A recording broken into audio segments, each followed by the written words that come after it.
Happy Vlogmas, everyone! I'm Heather. I have to go to work today. I know, disgusting. My physical body needs to be to a physical place for a time. Gross, I know. But when I lived closer to the city, in my old neighborhood, I just walked there. 5, 10, 15 minutes at max in the rain, fine, whatever, who cares? For 15 years I had that, and didn't know how good I had it. But now that we've moved to the burbs, it's like a full act of Congress to get to work in the morning, especially if it's raining like it is right now.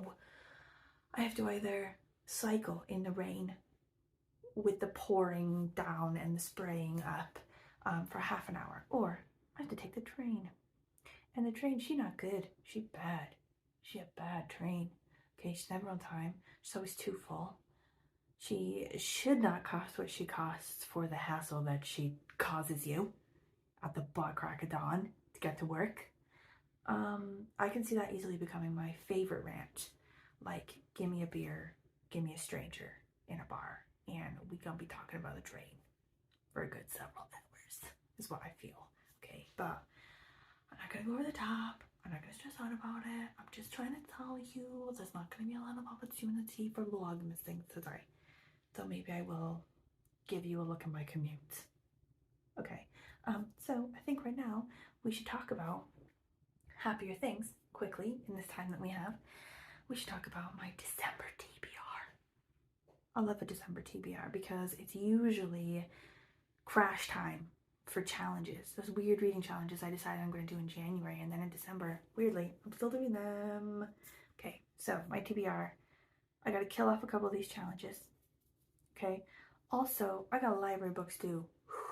I got 4 library books due. Like, up here in the burb, like, I'm always banging on about how hideous the burbs are, okay? But I will give it this. The libraries in the burbs are fantastic. They're fantastic.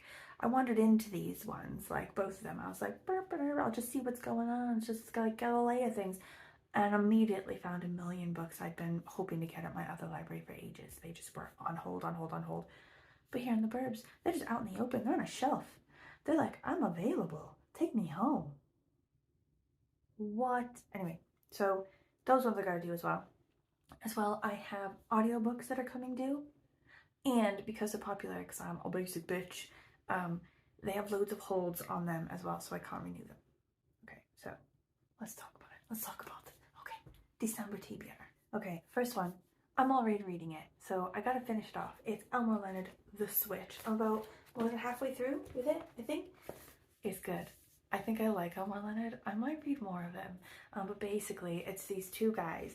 They kidnap this, like, heiress, or, like, this rich guy's wife, and they're gonna try to, like, ransom her to him for money, but he then is like, I'm not gonna pay that. So then the 2 guys and the woman, like, turn it back on the husbands and try to, like, get money for all 3 of them. Do you know what I mean? Anyway, I think I'm loving that. Okay, then I got Goodreads challenge. Okay, I prefer Storygraph, but I do keep Goodreads around for a couple different things. One of them is they do have a fun challenge that they do, and they, like, drop a new, like, part of the challenge every month or so.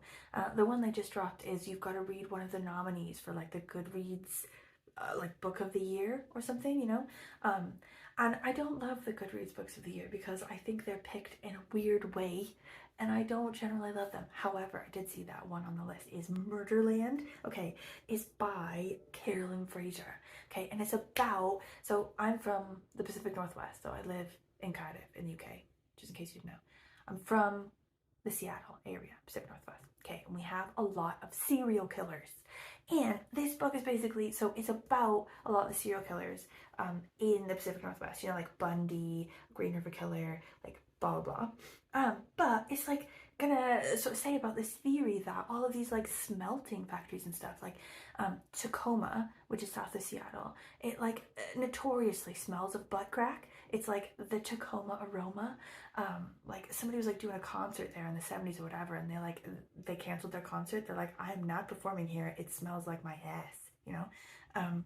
But it's all these like factories like smelled like, you know, like putting these like toxic chemicals into the air. And like this book is like saying it's like potentially linked, like all these chemicals in the air to like, you know, what they can do to your brain and like turn people into serial killers. Like, this is gonna blow my mind. I'm gonna absolutely love it. I'm gonna love it. So this one's gonna kill off my Goodreads challenge. Also, I found it on audiobook at the library, so buying it. Another one though that is also on that list, so maybe Murderland's not good. I can't see that it won't be. I think it's gonna be awesome. Just in case, you know, maybe it's like going on and getting boring, blah blah, and I want to switch to something else that's also gonna do the Goodreads challenge for me. Tim Curry's memoir is out, and it is on audiobook as well. It's called Vagabond, and I love Tim Curry. I love him. I love him so much. And it's like coming up to the 50th anniversary of Rocky Horror Picture Show. I love that movie. I really love it. Like, I was like showing parts of it to my kid, you know, like the time warp song and stuff. Like, I taught her how like to do the time warp and stuff. I feel like when she's ready, we're gonna have like a full time. Not yet. When she's ready, it'll be amazing. But anyway, that one I also would like to listen to on audiobook. I hope Tim Curry reads it as well. I can't imagine why he wouldn't. Amazing. Another challenge I was doing is like an NPR Books We Love challenge. You know that thing, like it used to be called the NPR like book concierge or something, and now it's called Books We Love. And at the end of the year they put up all of like the staff people's like favorite books, and then you can like sort them by like you know, whether it's short or whether it's dark, you know, or whether it's international or, you know, blah blah blah blah. Love it. I love that feature. It's my favorite thing to come out in December, like ever. Okay, every year. And I try to like make a list of all of my favorite ones from that into a challenge, and then like try to read them all. I've got a couple left, but I have decided that I'm probably not gonna finish that one this year. I'm sad about it, but I do have one on there that I did really want to get to, called Poor Dear by Claire Oshevsky, I think. I don't know. But it's basically this girl. She something happened between her and a friend when they were really little, and the friend died, and we're not sure what role our main character plays in that girl's death. But she's apparently like very imaginative. She's a storyteller, and she's always like telling these like far out stories or whatever. And I think it's about sort of like trauma and sort of like coming to terms with, you know, tragic truths and memories and things that you maybe would prefer to forget. Dark. Okay, and then I have a couple other audiobooks I got from the library, just thinking, maybe I'll audiobook it, maybe I'll read it, because they're books that I already have in the house, you know, like I was going to read them in physical book form, which is why I have them, but it might be nice, you know, to sometimes read it in a physical way for a bit and then not have to stop, you know, while you're commuting or brushing your teeth or doing a puzzle. You could just switch to the audiobook, and those audiobooks are coming due now. I have to give them back. So one of them is Fundamentally by Nuseiba Yunus. That's how you say that. This one looks wild, I think. It's about this woman's got like a PhD or something, and she pens this article about de-radicalization, and she's sort of picked up by the UN. The UN sort of like takes notice of her, and they give her a post in Iraq to do a job or something like this. And she goes there and then realizes she's like fully out of her depth and doesn't know what to do about it. But it says it's really funny. Like, you'd think that that wouldn't be funny, but the fact that it is billed as being funny really is really intriguing for me, because I love something like darkly hilarious. Okay, my library books, the ones that I found at the amazing library down the road. Okay, Cinder House by Freya Marsk. So this one is a ghost who's haunting a house. She's haunting her stepmother's house, okay, and she can wander around the house and everything, but she can't leave, and at midnight she ends up back on the staircase where she died. What? Okay, Stephen King, Carrie, because I love a bit of old school Stephen King. I think I've decided now that I'm not really a fan of like post-COVID Stephen King, or even like getting up for that, like maybe 2010 sort of like my cutoff, you know, but anything before that, I'm here for it. And Carrie, she's a classic. Okay, Printer's Double Cord by Susan Hill. So this one is about some sort of haunted manuscript or something. Ends up with this doctor or something about this haunted girl. I don't really know what it's about, I'm gonna be honest with you. But Susan Hill, anything she writes I'll read, basically. Okay, and Alice Slater, Death of a Bookseller. So this one is like a woman who is obsessed with true crime. And she sort of gets obsessed with a colleague, and I imagine it ends badly. It says, Death of a Bookseller raises ethical questions about the fervor for true crime and how we handle stories that don't belong to us. Okay, and then the last one, which isn't due with the library and isn't part of a challenge or anything, but I feel like it'd be weirdly Christmassy.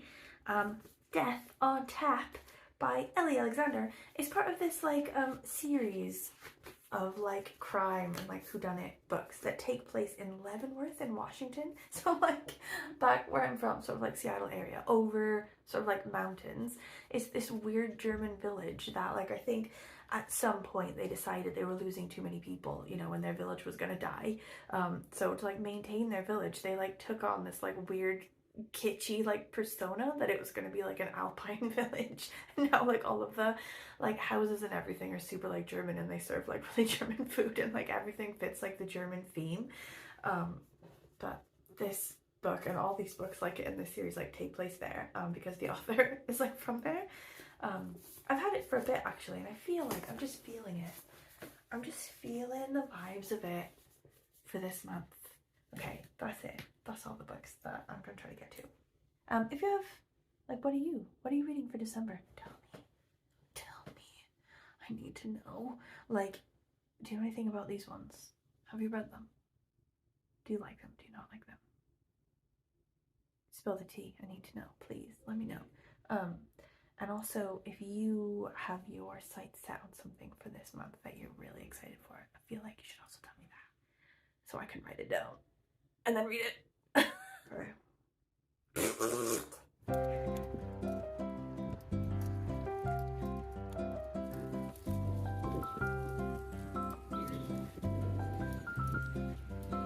Oh my god, the cycle commute is so intense, y'all. Okay, like I'm like, I cycle a lot. Okay, I have a bike. He gets good miles. He always has done. Because like living in the city, you know, it's faster than driving a car. You know, it's always faster than walking, whatever. Like, I'm ace with a bike. But riding closer to town, like riding closer to the city center, like it's hampered by traffic. There's people all around. Like, you don't need to go so intense because you're so close to everything. Holy shit. On the bike path today, like it's a proper like bike path, you know, like a commuter bike path. Everyone who lives in the burbs be taking the bike path, and they are not messing around, bro. Holy shit, they're like wearing like all lycra bodysuits, you know, they've got like the clip-in shoes. Okay, their bikes cost more than my house. Like, they've got butt padding, definitely. Like, some of them I was looking, I was like, is it a pad? It's a pad. It's a butt pad, bro. They're not messing around. One of them almost killed a child because it sort of like dodged into the bike path randomly. They were 100% unamused by my silly pondering into town, okay, where I had to stop for a little bit so I could fix my gloves and not spill my coffee. Like, they were not having it. Their aggression was not hidden. I was in their way, and now I'm scared. Like, I gotta go back now. Well, I'm gonna go to town now. I'm gonna have mulled wine with friends in the Christmas market. But then after that, I have to go home. And I have to go home on the bike path. And it's going to be the time when everyone who's serious about biking home is going to be biking home on the bike path. You guys, help me. Send help. Like, my personality's not intense enough for this. Like, it stressed me out. I was scared. Or alternatively, I was talking to my friend, and she was like, oh, I reckon it's going to be a week before you start dressing like them and stuff. And I was like, to be fair, maybe you're right, you know, because I do love to throw myself into a hobby and also into identities that go with that hobby, you know, like I like to be in it. So maybe I just become one of them, like I fear them. So instead of hiding from them, I should just become them.